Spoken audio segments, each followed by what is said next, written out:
welcome. Kí ló dé tẹ̀yin Muslim? Kí ló dé ṣe ẹ fẹ́ Islamize gbogbo Nàìjíríà? Ẹni kí o lè sá gbogbo wa la bá Agbala Gabriel. Kí ni ìwáyé burúkú tẹ́ wá sẹ́yìn mọ́lẹ̀?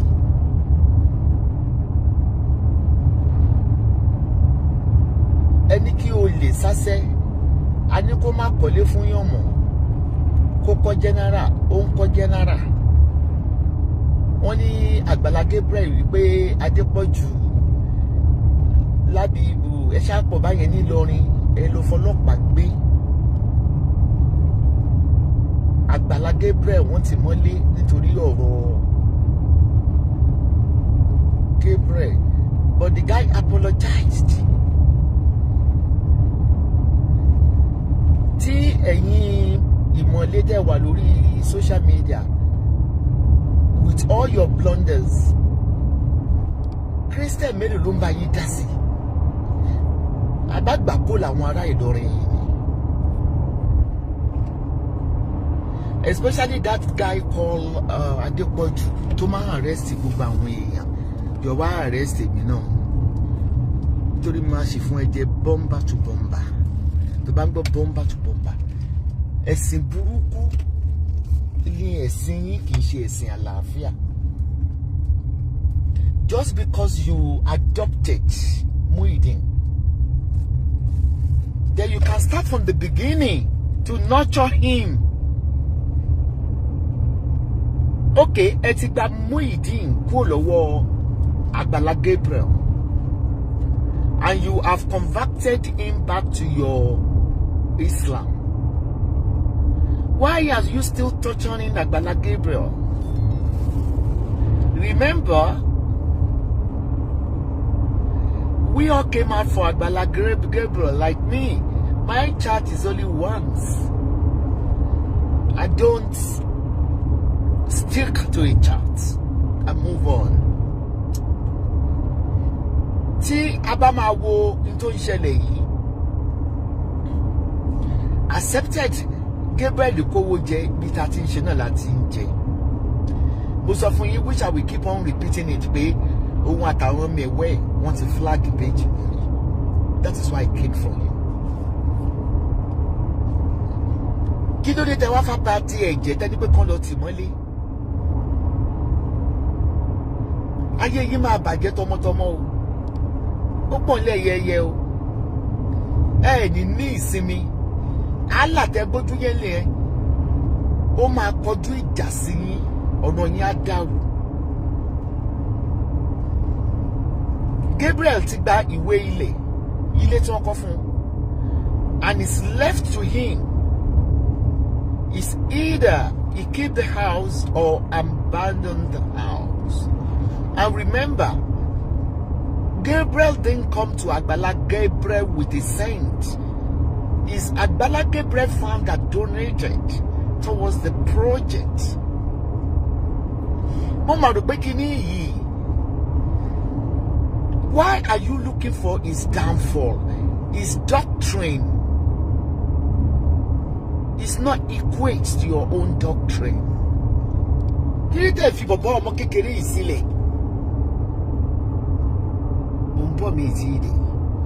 mo fẹ́ gba deep information. Mo fẹ́ mọ àwọn tó wà after his arrest. Olórí burúkú ni ẹ̀yin Mùsùlùmí, Ìsìlámù, ìmọ̀lẹ́, olórí burúkú tẹ́ kórè social media yìí.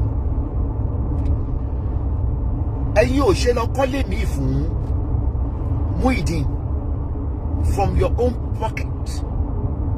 Nígbà tí ẹ ti rí wípé Agbala Gabriel kò ṣe rere, ilé yẹn kò lè gbé bẹ́ẹ̀. Kí ló dé tẹ́yìn ò fi lè kọ́lé kẹfì oppress Agbala Gabriel? Why are you keep reporting him to the police and being detained every time? Àforísù yín rìn ẹ̀yin ọmọ Yorùbá yìí o. Ẹ̀yin Ìlọrin ẹ̀ wà lójú tì mọ́. No culture, no etiquette, no dignity. Ẹ̀yin náà lẹ mú ìyá olóríṣà tẹ́ rẹ́pù ẹ̀ tẹ́ dópa lórí pé kó convert from òrìṣà sí kíní. ìgbésí ayé yín ò wù mí, olórí burúkú ni gbogbo yín pátá látòkè délẹ̀ àtàwọn ṣèyíkì. I'm going to make a call to some people because I cannot jump on that show without investigating it. I want to know the people that are behind it. I am a freedom fighter, human rights activist. Ṣé ya wèrè ni Adepoju, ṣé ń ṣe èrè ni? Nígbà tí ẹ wá mú Agbala Gabriel tí ẹ lọ tì mọ́ àtìmọ́lé, àwọn ẹnu tó ń bọ́ ń kọ́. Dẹ̀ kí tó báwo ló tiẹ̀ ṣe kàn yín gan? Wọ́n ò gbé Muyideen under a duress. Wọ́n fún lápọ̀mẹ́ǹtì pé kó wá fún rẹ̀ ló dé ẹ̀wọ̀ táìsì tó lọ síbẹ̀. Then apart from that, we let the bygone be bygone. Why can't you start from the beginning and refurbishing? Olóṣì níyìn o, àdùfùlà ní gbogbo yín nílọrin yẹn. Lágbàjì. O kò ṣe mo sọ fún yín pé tí Muslim ticket máa dálẹ̀ ní Nàìjíríà. Ó máa fún yín ní liberty, stupid liberty, to be arresting people unlawfully. Ẹ lọ fi Agbala Gabriel sílẹ̀. Kò bú ẹ̀yin ìmọ̀lérí, kò kọlù yín rí. Ó rí Muyideen. Ẹ̀gbọ́n náà ṣe mọ̀ pé gbogbo àwọn churches kan náà máa ń ná yàn ni. According to my research. Ó ní kọ́kọ́ ló ṣe é. Torí àwọn kan náà pè mí gbà yẹn pé pásọ̀ àwọn máa ń ná àwọn. Baby, that's the way tó fi ń lé ẹ̀mí èṣù jáde nínú ẹ̀wọ̀n. But kí ló tiẹ̀ wá kàn yín? Arákùnrin yìí ó ti gbé sórí wọ́ọ̀lù ẹ̀, ó ti apologize. Ṣé inú yìí ti wá dùn màtẹ́ lọ tì mọ́lé báyìí?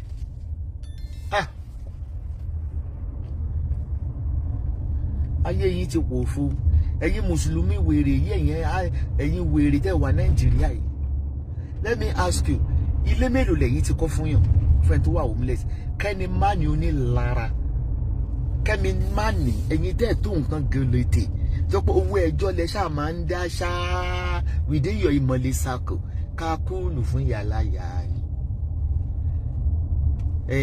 Mo ń bọ̀ ní mi tí dé ṣé mo ń bọ̀ ní mi tí dé. You know, I love to investigate. It's offense not to fi wà látìmọ́lé. Muyideen, ó lè ní lárí tó fi kú. Gbogbo àwọn tó ń ẹṣúrùbù ẹ̀ ní ìsìn tó ń parọ́ tó ń fabricate lies, ẹ̀wọ̀n ló máa kú sí o. Iṣẹ́ tèmi máa ń ṣe nìyẹn. I'm a freedom fighter. Ṣé ẹ fẹ́ pa Muyideen ni?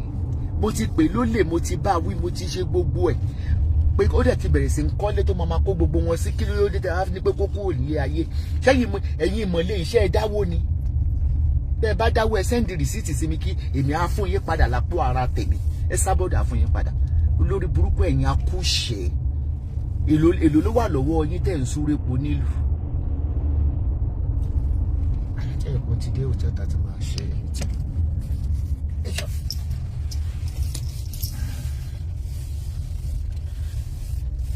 ẹ lọ fẹ́ lẹ́ni ẹlẹ́ni sílẹ̀ àwọn ṣe more than that. Ẹ lọ fi gbogbo parking wá fún àwọn politician. Ẹ lọ fi ẹni ẹlẹ́ni sílẹ̀. I won't say more than that. I shall see you when I get to the meeting. Bye. Oh.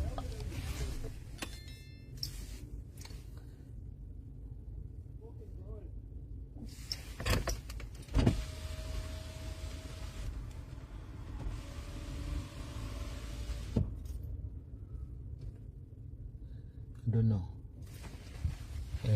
I'm in the hotel, yeah. If we don't finish a meeting here, don't worry, I might be the next counselor in Dublin. Shut up. Bye.